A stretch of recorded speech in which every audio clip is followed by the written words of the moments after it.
Domestically, there may not be a difference, but it is on the external circumstances. You can see part of this hearing at 8 Eastern tonight here on C-SPAN, leading up to President Obama's speech to the nation on Syria at 9. We're going back live now to the House for votes on measures debated earlier.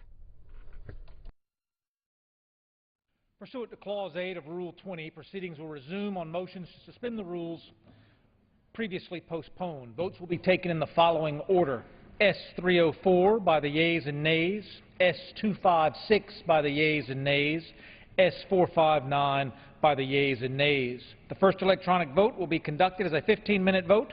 Remaining electronic votes will be conducted as 5-minute votes.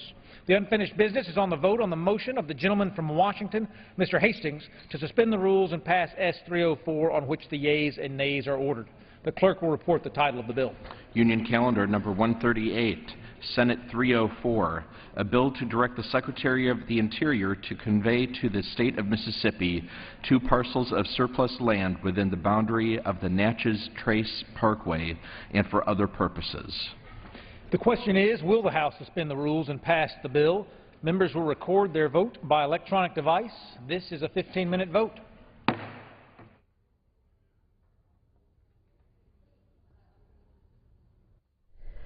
Three votes in this series, all dealing with land transfers. This one would authorize a transfer of 67 acres of unused federal land back to the state of Mississippi. We're going to start off the votes with the latest on Syria. Syria's foreign minister says President Bashar Assad's government will declare its chemical weapons arsenal and sign the Chemical Weapons Convention, and that the country is ready to implement a Russian proposal to put its chemical weapons under international control. But Secretary of State John Kerry says the proposed Russian deal doesn't go far enough, and that any deal must include a binding UN Security Council resolution that sets consequences for Syrian noncompliance. We're also hearing that Secretary Kerry will meet with the Russian foreign minister in Geneva on Thursday to discuss Syria. Meanwhile, the UN Security Council has scheduled closed consultations this afternoon, and President Obama says he's supporting the Security Council talks, but the administration is also continuing on the track of a congressional resolution authorizing military strikes on Syria, although the president says he wants to delay a vote on that. President Obama plans to talk to the nation about all of this tonight. We're going to have live coverage here on C-SPAN at 9 Eastern. We're going to step away from Syria for a few minutes and take a look at one of the fiscal issues coming up in the House later this week. Richard Rubin is tax policy reporter with Bloomberg News. Richard Rubin, House leaders have been talking about tying language defunding the health care law to a spending bill, the continuing resolution, a funding bill for the federal government. What's their goal in doing that? Their goal is to provide an outlet, really, for their members who really want to have yet another way to go after the health care law and also avoid a government shutdown. So the way they've constructed their first plan, and we'll see what happens from here, is that there would be 2 separate pieces of legislation heading to the Senate that would be tied together somehow. One would defund the health care law, one would keep the government running past September 30th. And the idea is that it would be constructed in a way that would force the Senate to vote on the health care provision. Presumably they would take that out and then be able to pass the underlying spending bill. How are House Republican rank and file reacting to the two-pronged plan? There's some dissension. House Republicans are conflicted on this. You've got a number of Republicans who view defunding of the health care law as the primary goal, and so this structure where they've got 2 votes and there's some way where it would get peeled out in the Senate is starting to cause some blowback. So you've had Republicans like Blake Farenthold and Paul Brown start to say, well, I don't really like this idea, and which raises questions about how they're going to proceed. What leadership has been doing during the day so far has been to whip members, try and get a sense of where the votes might be on this, and then maybe we'll start to see a bill. Well, the House has spent some 40 times trying to repeal, replace, or defund the health care law. What makes it different this time around? What will make it different this time around? I'm not sure anything will make it different this time around. Some of those have succeeded. They've been able to carve back pieces of the law that the president has agreed to. But when it comes to something as big as no funding to enforce and implement the law over the course of the next year, that's just not going to be something that the president's going to sign. He's clearly willing to say, okay, you want to shut down the government over that, I'm willing to have that fight. Well, debate on the debt ceiling, which has to be read sometime, in October or November, according to the Treasury Secretary, will that likewise draw some call to defund the health care law?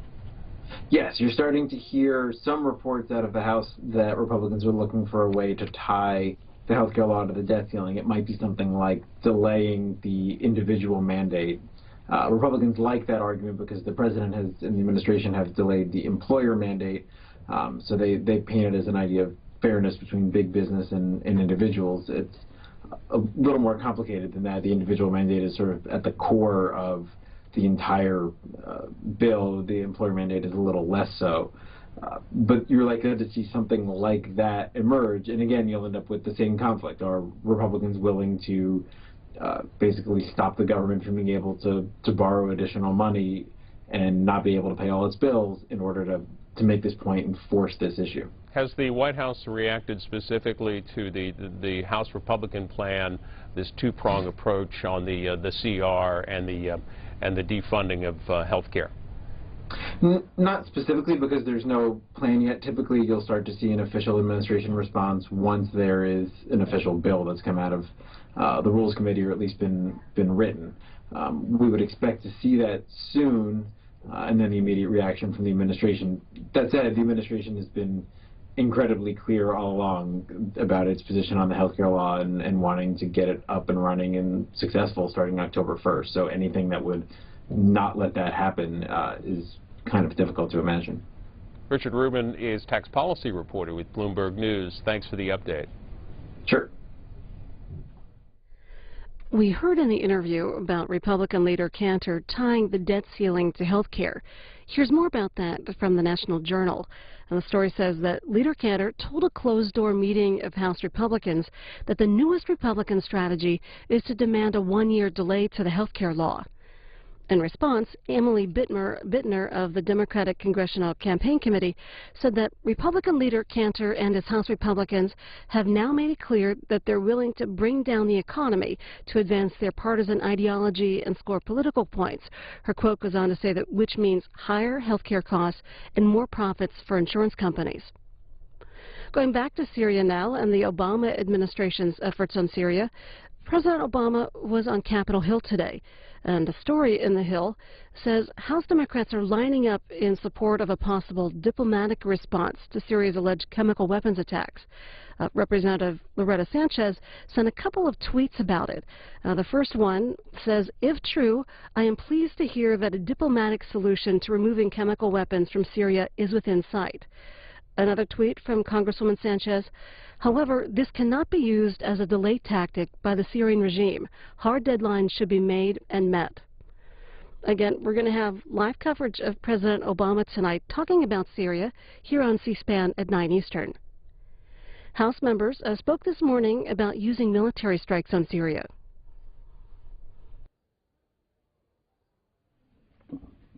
Congress returns to Washington this week after a month connecting with people at home, hopefully with a little time with family and friends.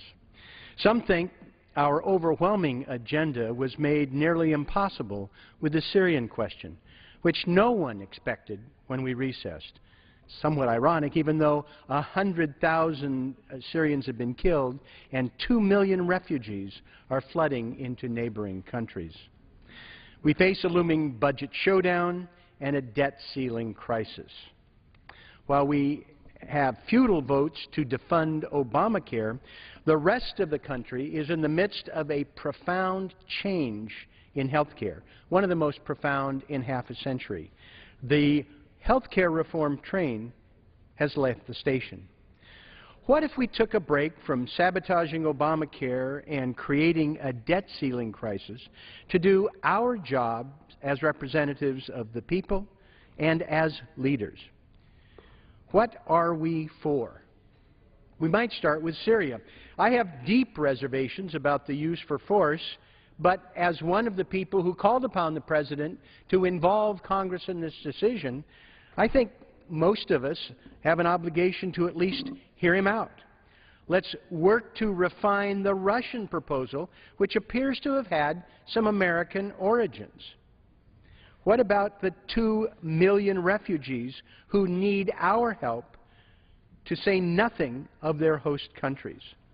Let's seize upon some of the promising signs out of Iran from their new leadership to make progress both in Syria and with the Iranian nuclear question. Domestically, let's spend our time rebuilding and renewing America, not just lamenting the poor shape of our infrastructure, but working together to support the vision and the resources to rebuild and renew the country and put Americans back to work. Internationally, I see my good friend and colleague, Congressman Ted Poe, on the floor.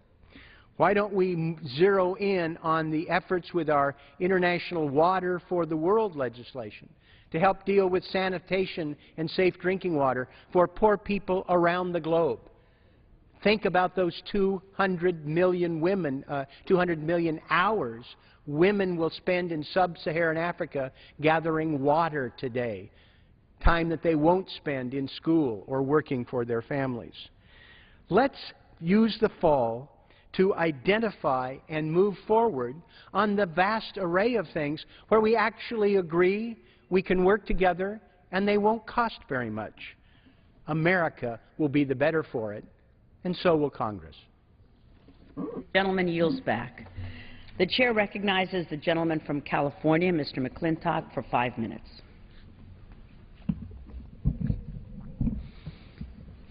Thank you, Madam Speaker. Russia's diplomatic intervention in the Syrian crisis is indeed welcome news. But whether it is real or illusory, the President needs to step back from the dangerous precipice that he has brought us to. Certainly he's made his case for war with Syria very clearly, that the United States must punish the use of chemical weapons, and if we don't, they're more likely to be used again. He assures us that the strike will be limited and that it will aid moderates fighting the regime. He warns that American credibility is at stake. The case is quite clear. It is simply not convincing. It's possible that an attack on Syria will convince Assad not to use chemical weapons in the future, but it is just as likely to convince him that being in for a penny, he might as well be in for a pound, and to unleash his entire chemical arsenal. It is just as likely that an American strike on Syria will produce a retaliatory strike, possibly by Hezbollah against Israel, requiring a retaliatory strike by Israel, possibly on Iran, in a catastrophic chain reaction. We don't know where it will lead, but we can be sure that the morning after the attack, we would confront a most uncomfortable irony. In retaliation for Assad killing Syrian civilians with chemical weapons, the United States will have killed Syrian civilians with conventional weapons, for civilian casualties are an unavoidable tragedy of war. Well, who would be our new allies in this war? Now, they'd be the Islamic forces that are responsible for their own litany of atrocities, including the massacre of Syrian Christians, the beheading of political opponents, summary executions of war prisoners, and acts of barbarity too depraved to be discussed in this forum. We would be aiding and abetting those forces. We're told that Al-Qaeda is not more than a fourth of our new coalition and that the rest are moderates. Well, we were told the same thing about Libya. We were told the same thing about the Muslim Brotherhood in Egypt. The problem with moderates in the Middle East is that there aren't very many of them, and they're quickly overwhelmed in any coalition they attempt. Nor can such an attack be limited in duration or scope. The fact is, once you have attacked another country, you are at war with that country and its allies, whatever you wish to call it and whatever you later decide to do. And wars have a very nasty way of taking turns that no one can predict or control. World War I began with a series of obscure incidents that quickly escalated into World War. And the Middle East today is a veritable powder keg compared to the antebellum Europe of a century ago. Finally, we're told American credibility is on the line. Well, chemical weapons are barbaric, but this isn't the first time they've been used in modern times. They were used previously in Syria, in the Yemeni civil war, by Iraq against Iran, by the Vietnamese against the Cambodians, by Libya against Chad. The only unique thing about this incident is that it is the first time an American president has declared their use to be a red line. Our credibility was harmed by foolish and reckless statement by the president. Let us not further damage it with a foolish and reckless act by Congress. Wars are not something to be taken lightly. From the podium right behind me, General MacArthur warned that in war there is no substitute for victory. If you're going to start a war, you'd better be prepared to put the entire resources of the country behind it, to endure every setback along the way, to utterly annihilate every vestige of the enemy, and to install by force a government of our design and choosing, and to maintain that government until all opposition is ceased. If you are not willing to do that, then you have no business firing the first shot. More than a decade of irresolute and aimless wars in Iraq and Afghanistan should have taught us this lesson, that victory and not stalemate must be the objective of any war. Yet this would be a war whose avowed objective is stalemate. That is self-defeating. It is immoral. The President has already made his case very clearly, and he is very clearly wrong. I yield back. The gentleman yields back. The chair recognizes the gentlewoman from Ohio, Ms. Capter, for 5 minutes. Madam Speaker, I'd like to thank President Obama for his considered judgment in the matter of Syria and for not headstrong rushing the United States to military action. I thank him for his consultations with members of Congress in both chambers and for allowing the American people time to express their views. We must all weigh the consequences and repercussions of unilateral U.S. action. As the world's greatest military power, we must employ our power wisely and only with good measure. I have every confidence that our U.S. military can perform any task to which they are ordered successfully, and we owe them our deepest respect and gratitude. I also want to thank and acknowledge the government of Russia for early reports we are learning about regarding discussions underway to rid Syria of weapons caches of danger both to Syria as well as our global community. Both Russia and the United States, as the world's premier nuclear powers, hold awesome responsibilities to move our world toward a more peaceful and stable posture. Surely, we must focus that effort on the very unstable set of states across the Middle East. Russia and our country both have suffered from terrorist attacks and well understand the consequences of unresolved conflict and terrorists preying on unstable states. My hope is that the Russian initiative gains momentum and let all nations of goodwill on our globe find a way forward to address the tragic consequences of the Syrian civil war, starting with greater humanitarian assistance to refugees that have flowed into adjoining nations like Jordan and Lebanon and Turkey, straining some of those nations' abilities to even hold their own internal affairs together. Surely, our world can better address the human suffering that is evident to anyone who's paying attention. Surely, surely, all reasonable world leaders can find a better way forward for Syria and for us all. Madam Speaker, I yield back my remaining time. The gentlelady yields back. The chair recognizes the gentleman from Texas, Mr. Poe, for 5 minutes. Madam Speaker, the drums of war are beating by the President who, ironically, won the Nobel Peace Prize. The peace president wants to fire missiles into Syria, because tyrant Assad is violating the rules of war by allegedly using chemical weapons. The President's goal is not to remove Assad, not to destroy the chemical weapons, but to send Assad a message. To be clear, there is no imminent national security threat or interest for the United States by us starting this war. And make no mistake, shooting rockets into another country is an act of war. War has consequences. What if the outlaw Assad chooses then to use chemical weapons again, or chooses to shoot back? He could retaliate against the United States, one of our embassies, the Navy that fired the rockets, or other U.S. military installations, or even specific troops, or retaliate against its neighbor Turkey or Israel using our aggression as an excuse.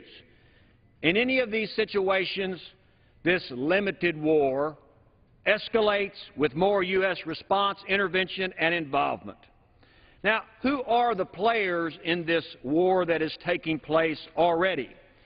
On one side, you have Syria, tyrant Assad, with the aid of Russia, with the aid of Iran, that news reports say has 10,000 Iranian troops in Syria, and Hezbollah.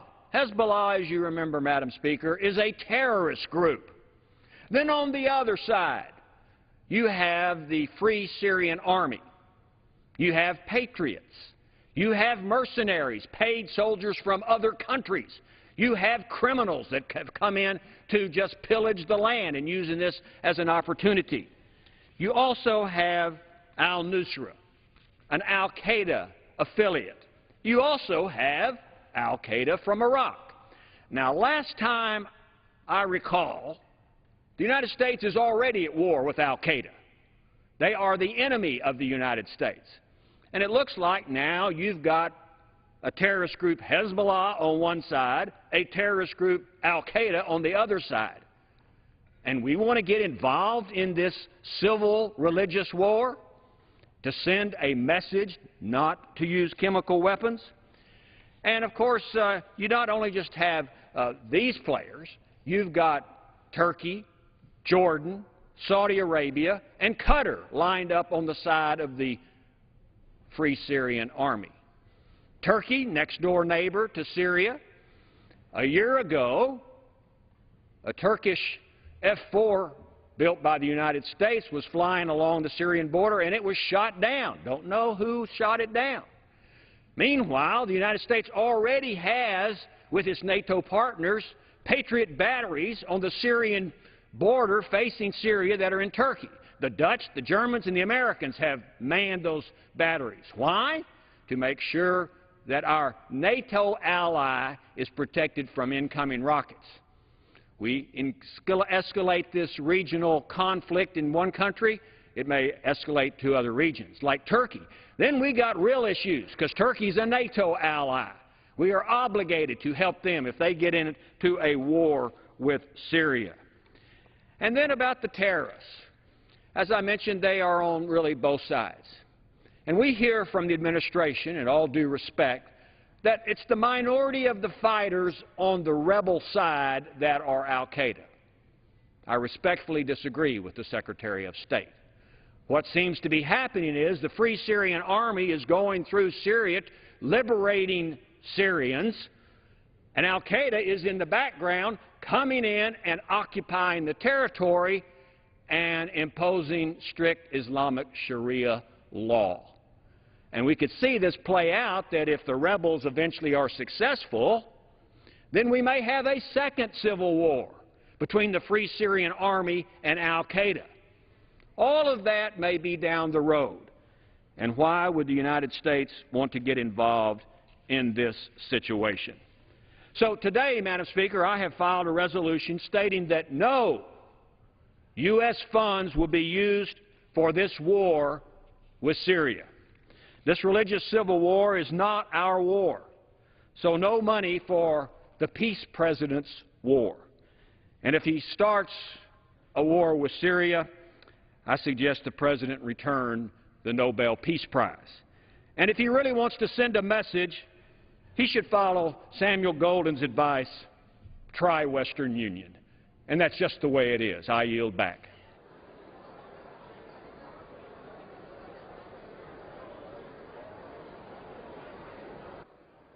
The House voting now on a bill that conveys certain submerged land to the Commonwealth of Northern Mariana Islands.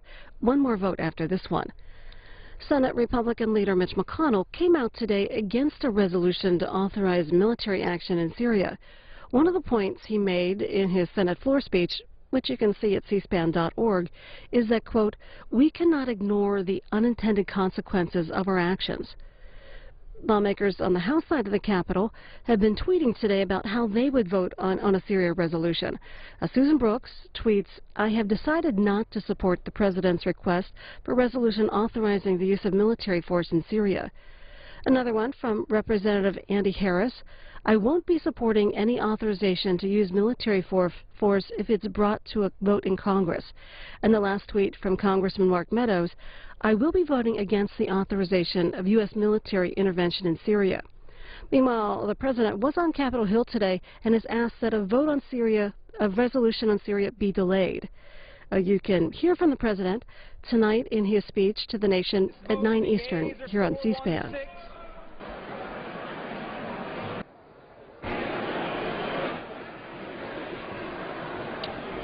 Mr. Keating.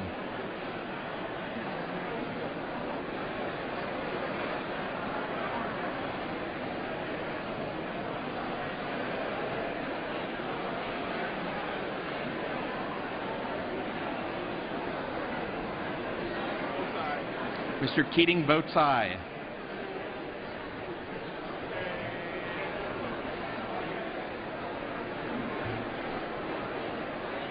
On this vote, the yeas are 419, the nays are 1, 2/3 being in the affirmative. The rules are suspended.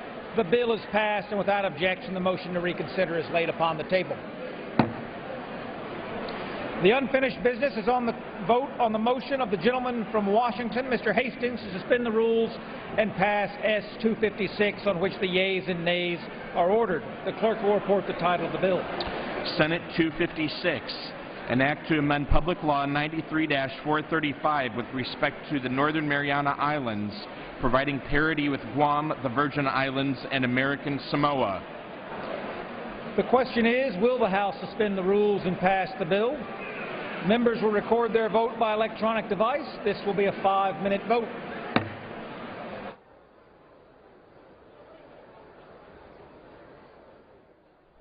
This is the second vote in this series on a bill that conveys certain submerged lands to the Commonwealth of Northern Mariana Islands. Politico writes that a powerful group of senators is quietly drafting a new proposal that could forestall military action in Syria if the country relinquishes its chemical weapons stockpile, according to sources familiar with the deliberations. The group working on the new plan includes Republican defense hawks, a powerful committee chairman, a key Democratic leader, and important swing votes, meaning it could pick up steam as a crucial alternative to the use of force resolution that's waiting action in the Senate. That in Politico.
As we've been telling you, President Obama will speak to the nation tonight on Syria, starting at 9 Eastern here on C-SPAN. Jennifer Bendery of the Huffington Post sending out a retweet saying that Senator Rand Paul, will deliver the response to President Obama's Syria speech.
Mr. Rush.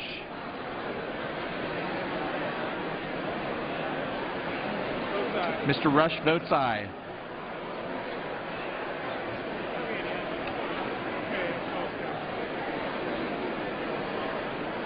On this vote, the yeas are 415, the nays are 0, two-thirds being in the affirmative. The rules are suspended and the bill is passed, and without objection, the motion to reconsider is laid upon the table.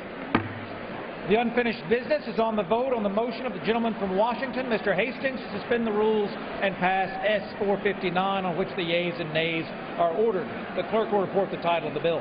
Union Calendar number 140, Senate 459. A bill to modify the boundary of the Minuteman Missile National Historic Site in the state of South Dakota and for other purposes. The question is, will the House suspend the rules and pass the bill? Members will record their vote by electronic device. This is a 5-minute vote.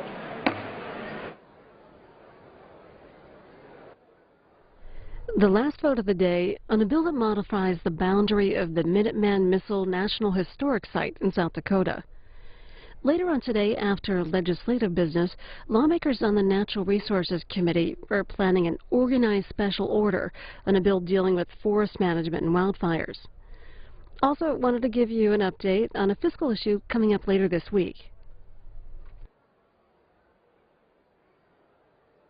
Policy reporter with Bloomberg News. Richard Rubin, House leaders have been talking about tying language defunding the health care law to a spending bill, the continuing resolution, a funding bill for the federal government. What's their goal in doing that? Their goal is to provide an outlet, really, for their members who really want to have yet another way to go after the health care law and also avoid a government shutdown. So the way they've constructed their first plan, and we'll see what happens from here, is that there would be two separate pieces of legislation heading to the Senate that would be tied together somehow. One would defund the health care law, one would keep the government running past September 30th. And the idea is that it would be constructed in a way that would force the Senate to vote on the health care provision. Presumably they would take that out and then be able to pass the underlying spending bill. How are House Republican rank and file reacting to the two-pronged plan? There's some dissension. House Republicans are conflicted on this. You've got a number of Republicans who view defunding of the health care law as the primary goal, and so this structure where they've got two votes and there's some way where it would get peeled out in the Senate is starting to cause some blowback. So you've had Republicans like Blake Farenthold and Paul Brown start to say, well, I don't really like this idea, and which raises questions about how they're going to proceed. What leadership has been doing during the day so far has been to whip members, try and get a sense of where the votes might be on this, and then maybe we'll start to see a bill. Well, the House has spent some 40 times trying to repeal, replace, or defund the health care law. What makes it different this time around? What will make it different this time around? I'm not sure anything will make it different this time around. Some of those have succeeded. They've been able to carve back pieces of the law that the president has agreed to. But when it comes to something as big as no funding to enforce and implement the law over the course of the next year, that's just not going to be something that the president's going to sign. He's clearly willing to say, okay, you want to shut down the government over that, I'm willing to have that fight. Well, debate on the debt ceiling, which has to be raised sometime in October or November, according to the Treasury Secretary, will that likewise draw some call to defund the health care law? Yes, you're starting to hear some reports out of the House that Republicans are looking for a way to tie the health care law to the debt ceiling. It might be something like delaying the individual mandate. Republicans like that argument because the president and the administration have delayed the employer mandate, so they paint it as an idea of fairness between big business and individuals. It's a little more complicated than that. The individual mandate is sort of at the core of the entire bill. The employer mandate is a little less so. But you're likely to see something like that emerge, and again, you'll end up with the same conflict. Are Republicans willing to basically stop the government from being able to borrow additional money and not be able to pay all its bills in order to make this point and force this issue? Has the White House reacted specifically to the House Republican plan, this two-prong approach on the CR and the defunding of health care? Not specifically, because there's no plan yet. Typically, you'll start to see an official administration response once there is an official bill that's come out of the Rules Committee, or at least been written. We would expect to see that soon, and then the immediate reaction from the administration. That said, the administration has been incredibly clear all along about its position on the healthcare law and wanting to get it up and running and successful starting October 1st. So anything that would not let that happen is kind of difficult to imagine. Richard Rubin is tax policy reporter with Bloomberg News. Thanks for the update. Sure.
The yeas are 414, the nays are 5. Two-thirds being in the affirmative, the rules are suspended, the bill is passed, and without objection, the motion to reconsider is laid on the table.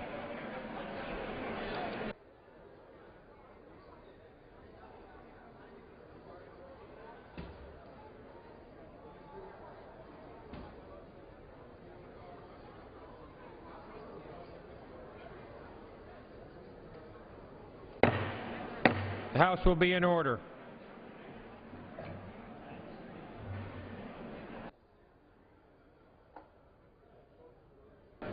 Members will please clear the well.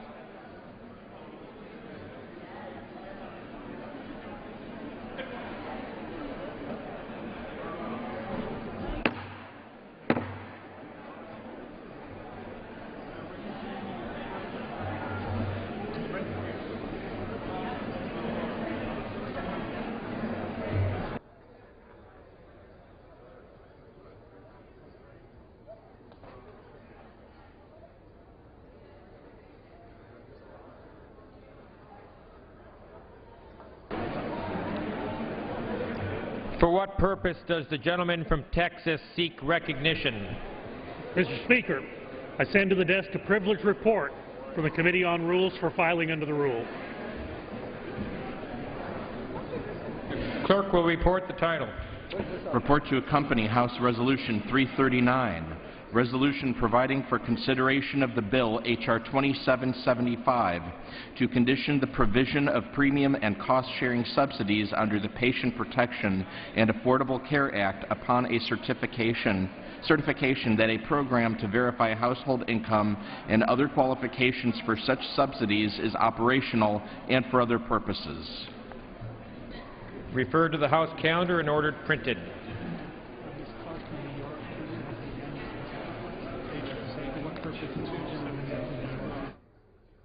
For what purpose does the gentlewoman from New York seek recognition? To provide an explanation of my missed votes this afternoon. The gentlelady is recognized. Thank you, Mr. Speaker. Mr. Speaker, I was unavoidably detained and missed the first series of votes today, September 10th. The House will be in order. Had I been present, Mr. Speaker, I would have voted yes on roll call number 450, H.R. 1155, the National Association of Registered Agents and Brokers Reform Act of 2013. I would have voted yes on roll call number 451, H.R.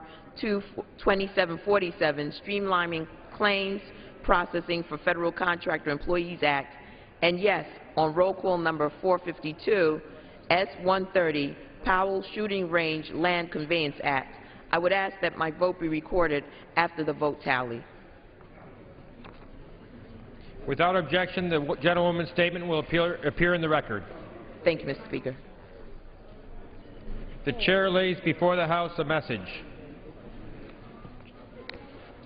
To the Congress of the United States, Section 202D of the National Emergencies Act, 50 United States Code 1622D, provides for the automatic termination of a national emergency unless, within 90 days prior to the anniversary date of its declaration, the President publishes in the Federal Register and transmits to the Congress a notice stating that the emergency is to continue in effect beyond the anniversary date.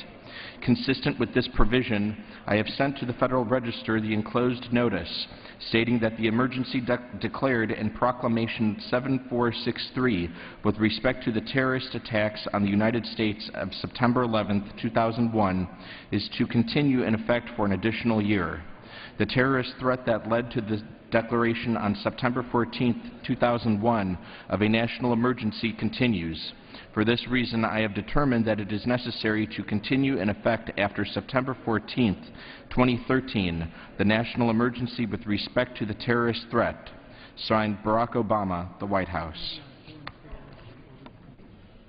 Referred to the Committee on Foreign Affairs and ordered printed. For what purpose does the gentleman from Virginia seek recognition? Mr. Speaker, I ask unanimous consent to withdraw my name as a co-sponsor from H.R. 2019. Without objection, so ordered. Thank you.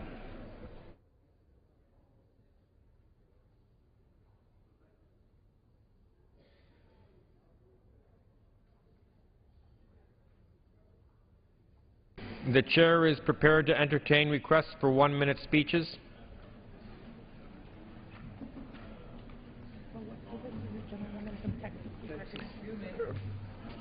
For what purpose does the gentlewoman from Texas seek recognition? Without objection, the gentlewoman is recognized for 1 minute. Speaker, just last week in Houston, Texas, at the beginning of the school year, we experienced an enormous tragedy of the loss of a young man in school violence inside one of Houston, Harris County's schools, high schools. I rise today to give sympathy to the family of Joshua Broussard and friends, teachers, parents, administrators, for it is an unspeakable act to have an incident that causes children to fear the very place that they should be safe and secure. I look forward, as all of our elected officials and law enforcement have already offered, their commitment and time to work with the young people to restore their faith in the sanctity and security of schools, but more importantly, to speak to the issues of bullying, to speak to the issue of violence, and to work with the parents to be able to say that the cessation of violence in America's schools must end. We must end it in terms of knives and guns, and children must feel loved. And so to the Spring ISD, we look forward to coming to your school district and standing with the children to ensure that they know that there are those in the United States Congress, like my good friend Mr. Hoyer and others, that have stood against school violence and will stand together to ensure that our children can learn and are safe. With that, I yield back.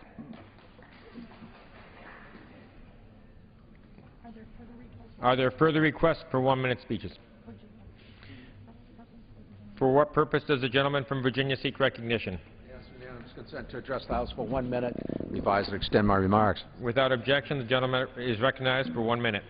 Mr. Speaker, yesterday the Intergovernmental Panel on Climate Change report indicated that there are now dire new estimates for the rate of warming around the planet in the next century. The report represents the latest finding from the international scientific community that not only is the planet warming, but there is a 95% certainty that that warming is being caused by human activity. We've known for over 100 years how greenhouse gases work in the atmosphere to trap heat.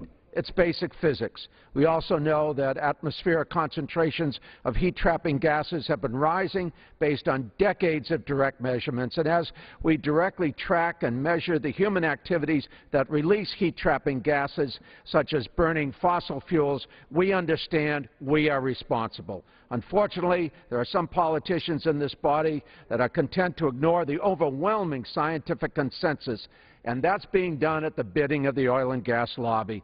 The House of Representatives have to listen to these experts and take action on climate change. Thank you, Mr. Speaker. Other requests for 1-minute speeches. The chair lays before the House the following personal request. Leave of absence requested for Mr. Culberson of Texas for today after 3 p.m. Without objection, the request is granted. Under the Speaker's announced policy of January 3, 2013, the gentleman from Washington, Mr. Hastings, is recognized for 60 minutes as the designee of the Majority Leader.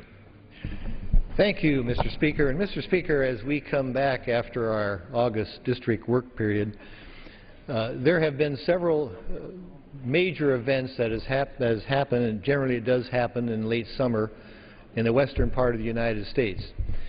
And those events generally revolve around forest fires. And I'm joined on the floor tonight with a number of my colleagues from the western part of the United States in whose districts we experience some of these forest fires. But the reason we wanted to have this time, Mr. Speaker, is because this issue about forest management that I'm going to get into and my colleagues will be getting into has been building up for some time.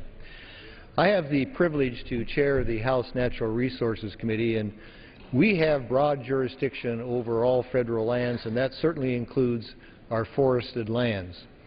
And what I have observed in the time that I've had the privilege to be in this body is that our national forests are being badly mismanaged, particularly on federal lands. And they're being badly mismanaged because of events, generally events and regulations coming from the federal government. And we'll talk about that a bit tonight. But there is a solution to what we will be discussing tonight and the problems we've had in the western part of the United States with these forest fires, and that's the Healthy Forest Act that we'll have on the floor hopefully later on this month. Now, as the chairman of the Natural Resources Committee, I have always felt that all federal lands, unless otherwise designated, should be for multiple purposes. And that includes recreation, that includes commercial activity, that includes whatever activity would be allowed unless Congress otherwise designates. And those designations could be national forests or national parks, they could be wilderness areas, they could be national monuments. But unless Congress otherwise designates, these areas should be for multiple purposes. And in many respects, that goes to the crux of the problem that we're facing, that we'll be talking about tonight, the high incidence of forest fires on our federal lands. What we propose in the Healthy Forest Act that I hope will be on the floor here later this month, but is passed out of committee by a voice vote, is that on federal lands where there is multiple purpose, there should be target dates for harvesting timber. If one looks at timber like any other commercial crop, the only difference is timber harvests happen in a longer period of time, generally 30 to 40 years. But you should still manage that crop. That means thinning, that means doing all the things you would do with any other commercial crop. This hasn't been done. And as a result, this has led to these catastrophic forest fires that we've had. And when you look at the data, and I know there will be a chart on the floor later on that shows when you reduce harvest, the incidence of wildfires goes up dramatically. But it's gotten to the point where it's getting into the taxpayer's pocket. It's getting into the taxpayer's pocket because when we were properly managing land some 30 years or more ago, for every dollar that the federal government spent on managing our forest lands, $2 would come back in return, generally from the revenue that was realized because of harvesting. But now, Mr. Speaker, that ratio is exactly reversed. For every $2 spent, we only get $1 back. And as a result, it's getting into the pocket of the taxpayer when we're running these trillion-dollar deficits where we could have a positive cash flow. We don't have a positive cash flow. So the response to that is to set target dates for in various forests for how much timber should be harvested. Now, Mr. Speaker, this is not just on the federal level where there would be a benefit. There's a benefit also to local communities within various counties that are heavily timbered on federal forest lands. Back some 100 years ago, when we were looking at using these forests as national assets, there was a promise by the federal government to give local counties 25% of the revenue that they got for timber. This was their source of income. And it worked well for some 80 years. But because of the regulations that I mentioned in my brief opening remarks, and particularly in the Northwest, and particularly in Washington, Oregon, and Northern California, because of the Endangered Species Act, and specifically within the Endangered Species Act, the spotted owl, timber harvests have dropped off dramatically. That means these counties have lost their revenue. In fact, in Washington, Oregon, and California, in the last 20 years, timber harvest has fallen by 90% on federal lands. And so as a result, those counties that relied on the revenue from forest activity simply don't have any other means of income, and that's, unfortunately, that's one of those issues that needs to be addressed. We do address that in the Healthy Forests Act by allowing counties to manage these federal forests and get a return, as they did started some 100 years ago, of 25% of the harvest. So these are issues that we will be discussing tonight, some in more detail, how they affect individual districts. And we hope to have this bill on the floor, as I mentioned, later on this month. It did pass out of committee, by the way, on a voice vote. I think that is significant because I think more and more people are understanding the need to properly manage our forests. Now, Mr. Speaker, I want to recognize the first gentleman whose district was heavily impacted, and we all heard about the forest fires surrounding Yosemite National Park. So, Mr. Speaker, I want to yield back my time but recognize the gentleman from California, Mr. McClintock.